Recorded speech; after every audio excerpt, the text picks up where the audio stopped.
I'm very happy to be here this afternoon. Thank you very much to the students for coming. I hope you won't be disappointed.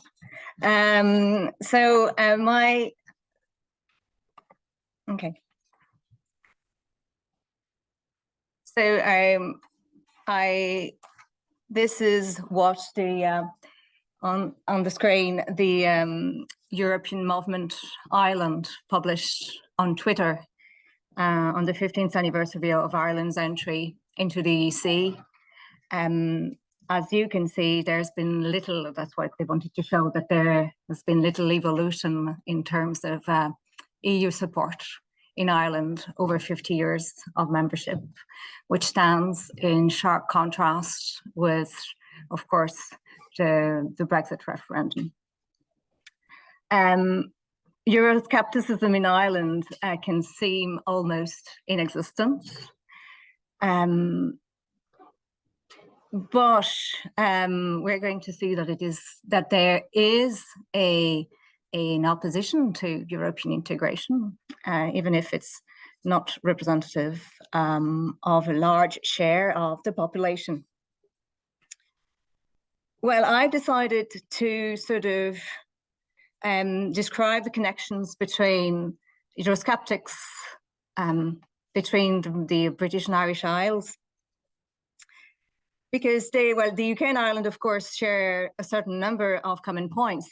They joined the EEC in '73, but it's true that they have differing attitudes towards the EU.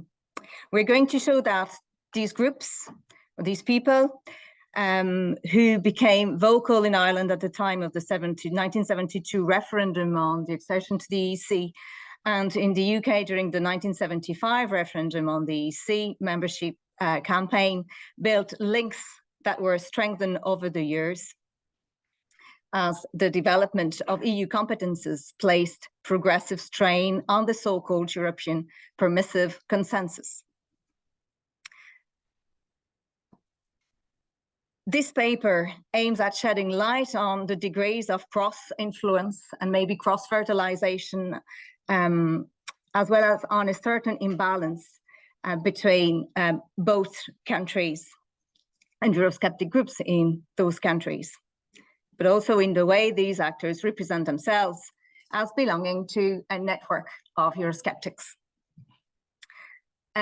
This enterprise is very ambitious because as I've tried to focus on 50 years of EU membership, which is European integration per se is a phenomenon which is always in progress. So you're not addressing the same issues depending on the moment of European integration you decide to focus on. So pardon me, my study will be somewhat impressionist, based on snapshots of collaborations. But what my goal is to illustrate the need for a recognition of the presence of organized Eurosceptic civil society, in addition to the Eurosceptic party-based systems and Eurosceptic public opinion, which are very often studied by political scientists. So I'm going to start with a short state-of-the-art discussion with regard to the study of a Eurosceptic group and networks in Europe. And then I'll try to provide an overview of who the main actors are and what their ideologies are. And finally, I will try to assess how far we can talk about a networking among Eurosceptics in Ireland and the United Kingdom.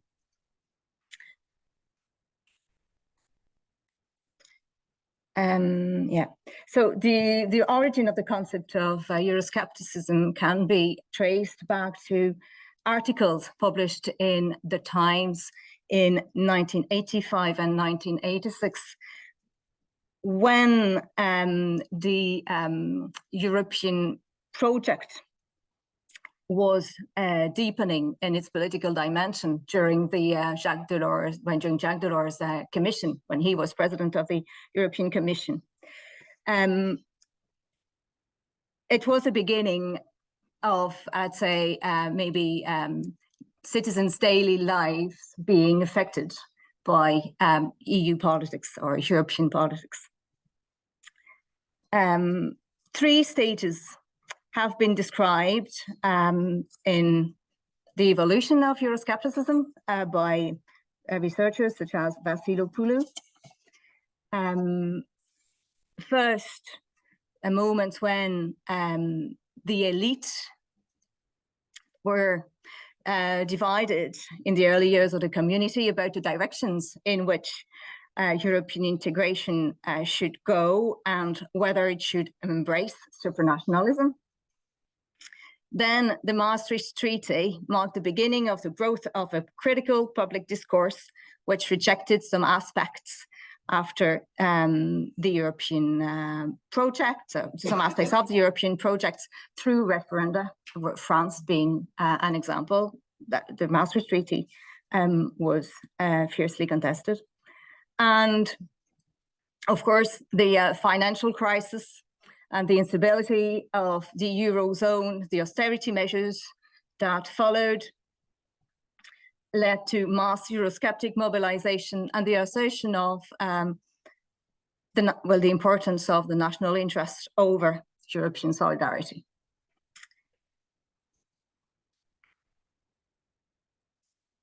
Well, the effects of the evolution of EU institutions on social movements is still underdeveloped. And the nation state is still the locus of contestation. But we can notice that there is an evolution from, let's say, the domestication of criticisms to an externalization. And there are some groups, European groups, Euro-critical groups, that managed to organize outside of the national polity and reach Brussels and organize in Brussels. You can think of farmers or milk producers, or on the left, maybe some ecological grain groups in particular. So the first hypothesis is that Eurosceptic groups have evolved over time and organized at home and managed to build networks elsewhere at supranational level. This is the first hypothesis. The study of Euroscepticism in political science focused on the party system, as I said, and public opinion. Non-party actors are nonetheless very important because they play prominent roles in bringing a civil society-based critique of the European Union to national discourses that are generally dominated by the dynamics of party competition. The emergence of organized and sustained opposition from civil society to European integration, independent of the party system, can be seen in EU-related referendum campaigns in countries such as Denmark, France, Ireland, and the United Kingdom. Nowadays, most commentators agree that Euroscepticism is here to stay and is part of the European political sphere. And so the second hypothesis is that we want to explore is in terms of ideology, how have those groups managed to, do they share the same ideas? do they share the same roles and similar modes of action? This is, so you can also hear, so Chrissy in 2020 tried to draw to summarize, let's say, the main themes covered by eurosceptic groups, making a difference between left-wing and right-wing eurosceptics. The third hypothesis, and so we're going to see if our the groups in Ireland and in the UK cover those themes. And finally, third hypothesis is related to the fact that, paradoxically enough, eurosceptic groups, even though they're quite hostile to the idea of seeking support outside of the national borders, don't they contribute to the creation, the building of a European policy? Which it's quite counterintuitive when you think of theories. The theories we're, I'd say, very familiar with, developed by Karl Dutch, and I mean Erasmus being like you'd build a European sentiment because people will meet, European people will meet. So you can be apparently you may also build an anti-European sentiment if you meet other eurosceptics. So these. So now I would like to focus on the groups in Ireland and in the UK. So briefly, these graphs are derived from the Eurobarometer. So the UK, so the blue line in both cases is the EU average in terms of, well, the question asked to people is, do you think that EU membership is a good thing for your country? And so you can see here very clearly that the UK is, or used to be, much below the European average, when Ireland was much above, even at the time of the economic crisis between, well, in 2011, it peaked again, and now it's at its highest almost. So these are the results of the referendums in the UK. Sorry about that, there's a double title here. In terms of, well, the actual results on the left and the percentage of these results in comparison to the share of registered voters. So in any case, we can see that here, there's no doubt that the Leave vote won in 2016.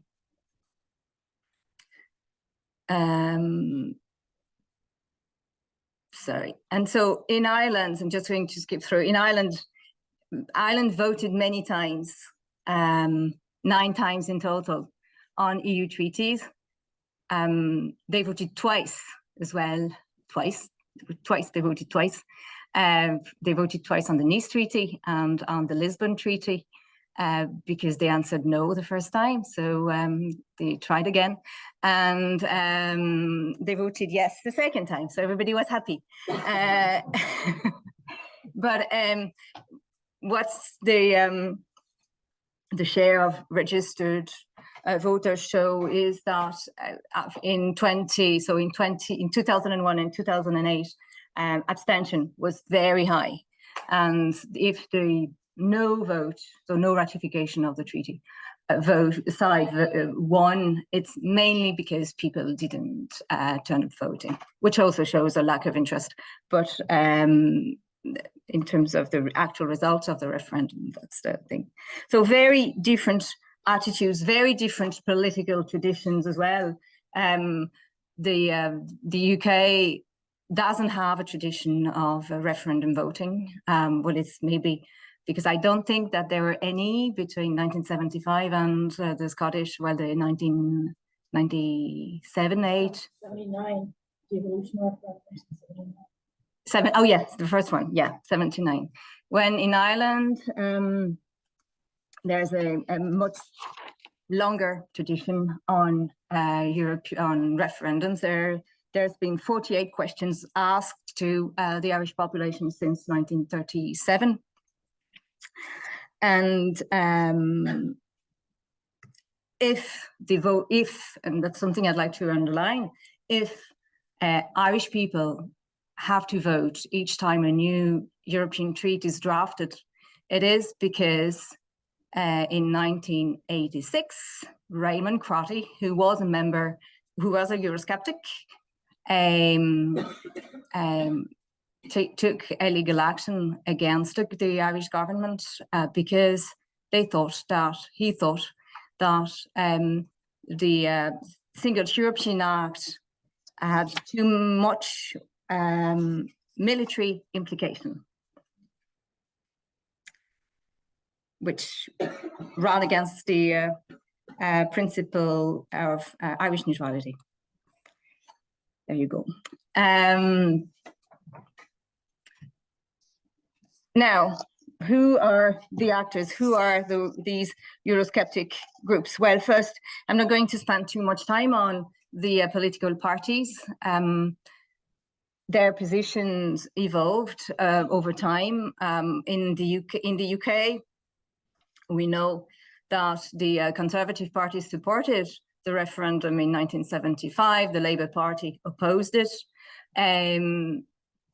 It was almost not exactly, but almost the other way around in 2016. The SNP, if we want to take another example, opposed the 1975 referendum, but supported the 2016 referendum, was under, of course, the Remain side.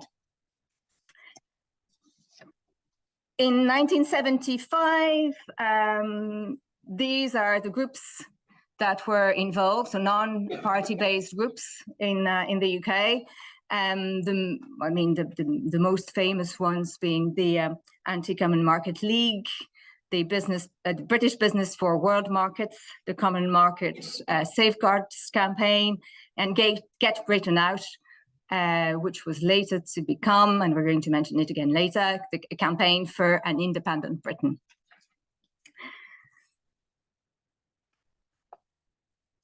So this list corresponds to the notes that there are allegedly 23 Eurosceptic groups, or there were 23 Eurosceptic groups in the UK between the late 1990s and the late 2000s, so operating in the UK, but in a slightly different way as in Ireland, because they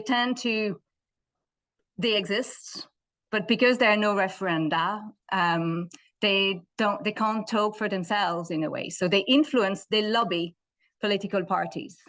It's more that's a big difference. That's a big cultural difference. Until they become political parties themselves, like UKIP.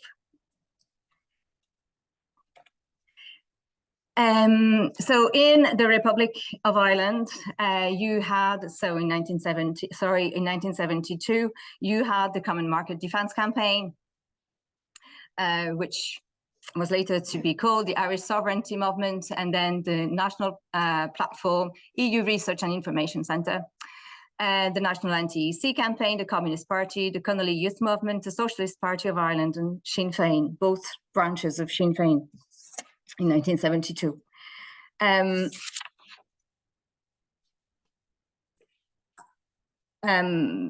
In 2009, there were in total 50 groups taking part in the referendum campaign. When in Ireland, and that's an interesting phenomenon, because the number of groups actually grow when the number of political parties opposing European integration declines. So today, as we speak, there's only Sinn Féin, which is Eurocritical. They wouldn't even describe themselves, I think now, after Brexit, as eurosceptics. In terms of the parties who return, and they're people before profit, so people before profit return TDs in the Dáil, but that's about it. So they have common points in terms of the defense of national independence, economic independence or political independence, taking back control, that idea. Popular sovereignty is also very important. Popular sovereignty in terms of, things being decided in Brussels, we're losing power at home. The question of the standards of living maybe wasn't so important in 2016 and in the UK, but was definitely mentioned in 1975 and was definitely mentioned in Ireland in 72. And since the years 2000s, of course, immigration. So 2000s, so that's the beginning of the anti-immigration discourse in Ireland, appeared with the Nice Treaty referendum, because the Nice Treaty was meant to prepare for Eastern European countries to join in. And so people were fearing that there would be waves of Bulgarians or Polish plumbers invading our countries. There are differences, so I spotted a few. The Commonwealth was stressed in 75, was also stressed in 2016 as a need for the UK to develop its ties with the other Commonwealth countries. In the case of the Republic of Ireland, there is a certain degree of cultural conservatism in some groups. Libertas, Cora, and Marie-Hélène wrote a very nice article about that and detailing the politics of those groups, which I don't think we find in the UK in relation to EU issues. I think it started in Ireland, the confusion, if I can say so, started in 1992. The Maastricht Treaty's referendum was organized on the same day as an abortion referendum. And so the groups campaigned for both. Some groups, obviously far-right groups, campaign on both issues at the same time. Neutrality is a very important theme in Ireland, and because you have to understand that neutrality is, as was alluded to in the previous paper, it's part of Ireland's identity, internationally, but also nationally. And so the EU, because it deepens its political dimension and maybe the fear that the common foreign policy could develop, and therefore an army could develop. So this is something that many groups, especially on the left of the political spectrum, fear. But not only on the left, because the constitutionalists, such as the National Platform, Anthony Coughlin, that I'm going to talk about later, is really a defender of neutrality. I mentioned Ray Crotty earlier on in the 80s with the Single European Act. And of course, Northern Ireland, as we know, has never been mentioned in 2016, or was never mentioned in 2016, when in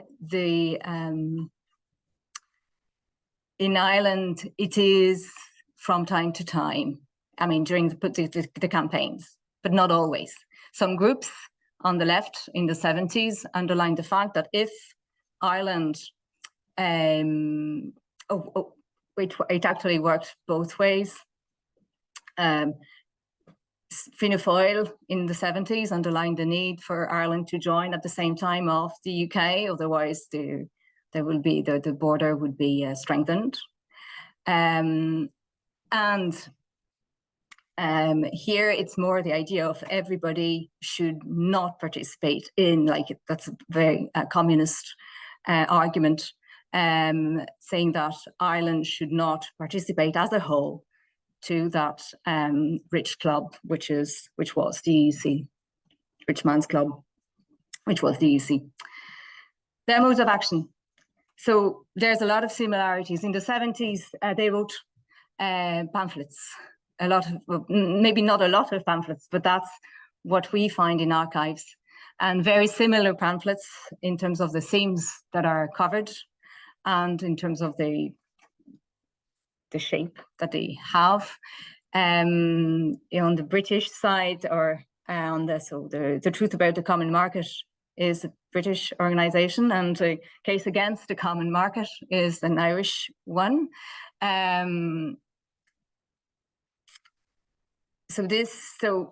Because they present themselves as they want the public to be better informed, and so that's why they produce a certain number of pamphlets that are very technical sometimes and very boring.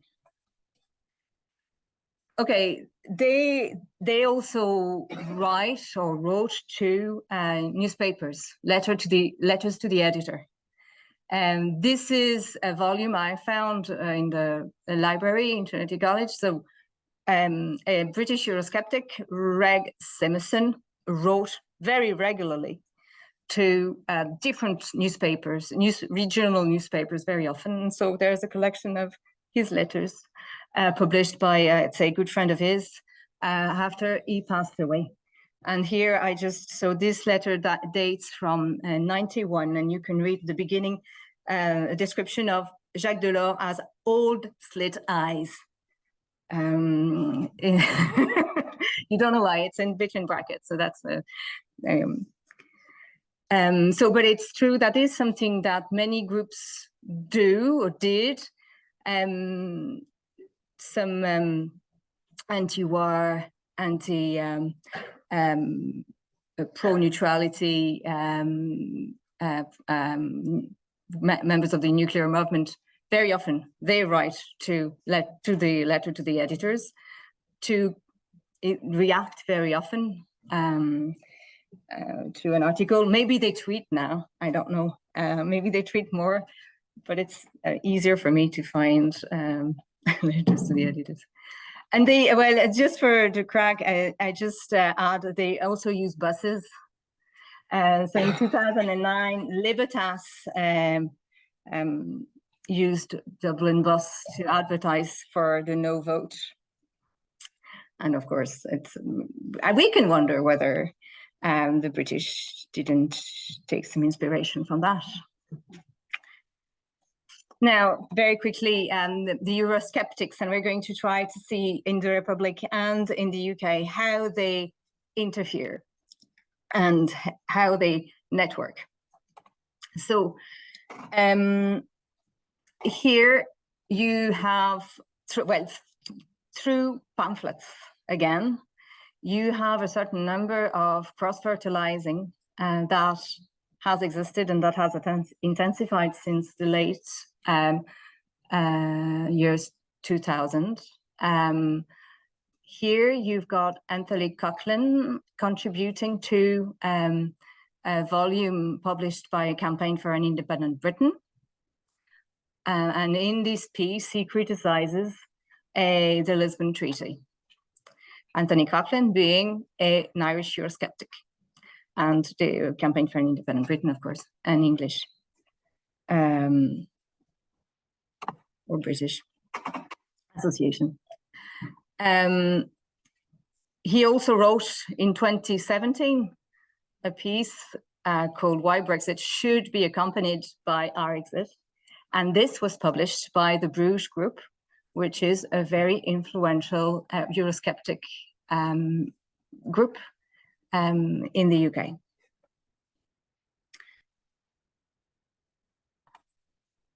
Interference can also be found on websites. Here again, you're the same man, Anthony Coughlin, being praised on the Campaign for an Independent Britain website in 2020.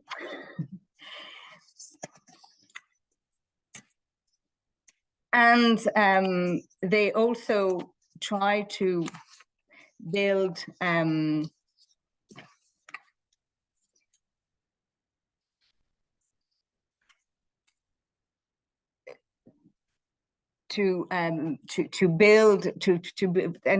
they also try to have connections with other Eurosceptic groups through websites. So this website here is TEAM. It's a snapshot from TEAM.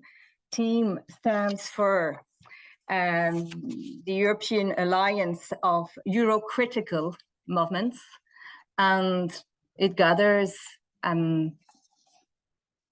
several Irish groups. So National Platform, that's Coughlin's organization. PANA, which is Peace and Neutrality Alliance, and the People's Movement, they're listed. And you also find on their website British groups such as Campaign Against Euro-Federalism, the Bruges Group, Democracy Movement, Labour Euro Safeguards Campaign, and European Foundation.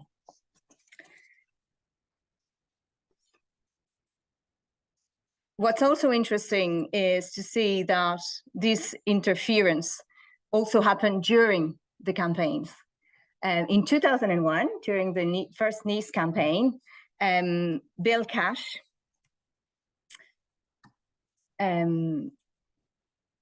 declared in the European Journal, which is a Eurosceptic magazine, that he was willing to contribute to the Irish campaign, even financially. He said, "It's not only justifiable, but constitutionally right for those in other member states to seek to influence the outcome of the referendum on that treaty in the Republic of Ireland, precisely to show solidarity with the no voters in Ireland who will be voting for Europe as a whole." So the fact that Ireland was allowed to vote, to have referenda regularly, was seen in a very positive light by British Eurosceptic groups. That's something they demanded and that they were not obtaining. So in 2001, at least.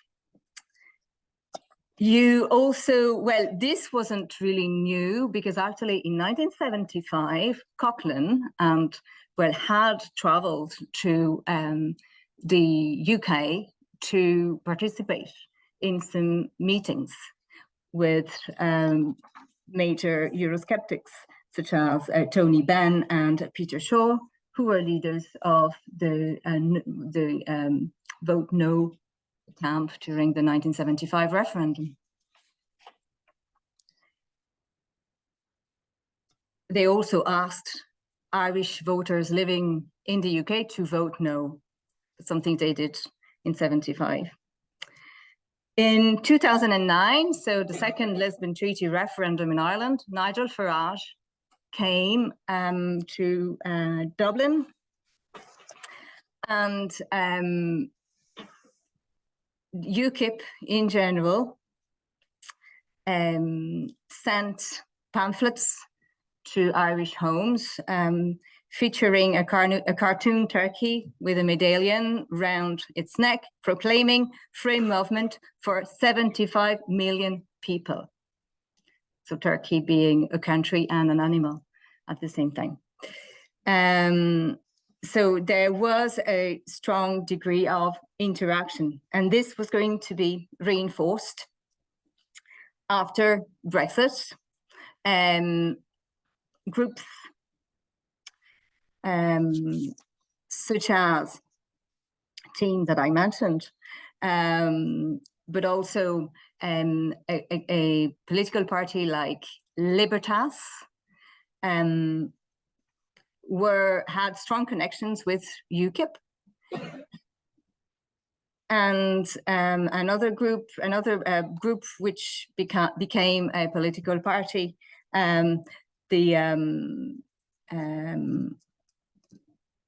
Irish Freedom Party, was actually in strong connection with UKIP and has always been. I'm explaining. In an interview with Channel 4 after the Brexit referendum, Herman Kelly, who was to become the leader of the Irexit Party, Irish Freedom Party, was, I'd say, nominated by Nigel Farage, Secretary of UKIP's European Parliament office in 2009, after with the agreement of Libertas leader Gavin, oh my gosh, his name.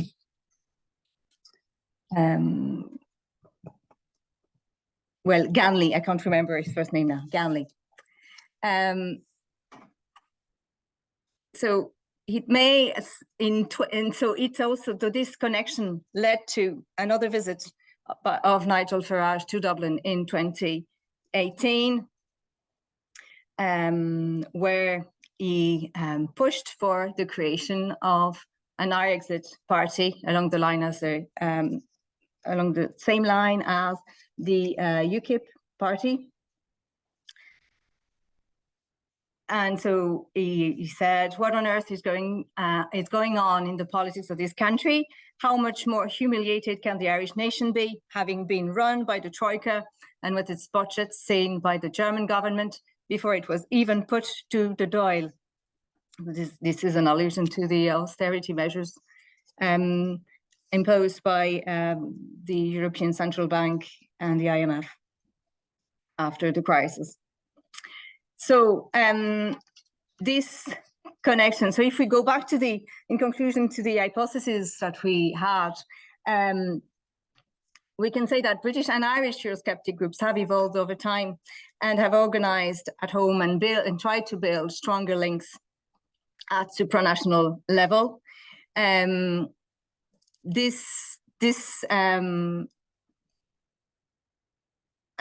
there are differences, of course, between the groups, as we said, and maybe the groups that have the strongest connections are the right-wing groups,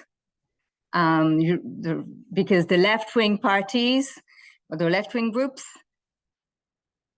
are maybe, according to Usherwood, slightly underdeveloped, first of all, in the UK, and then they're maybe less mobilized, less keen on seeking collaboration with other countries, with the UK. They have a lot of ideological common points, indeed, even though the discourse has to be adapted. But there is, I believe, a degree of cross-fertilization. Now, these groups, I've tried to show that they are organized transnationally, but they actually become better organized as soon as they become parties. When they're groups, it's more difficult for them to be organized and to reach out to their British counterparts. We saw that Irexiters managed to collaborate better with Brexiters through the European Parliament. And so that's why we can also talk about the creation of a European polity through Euroscepticism. Thank you very much.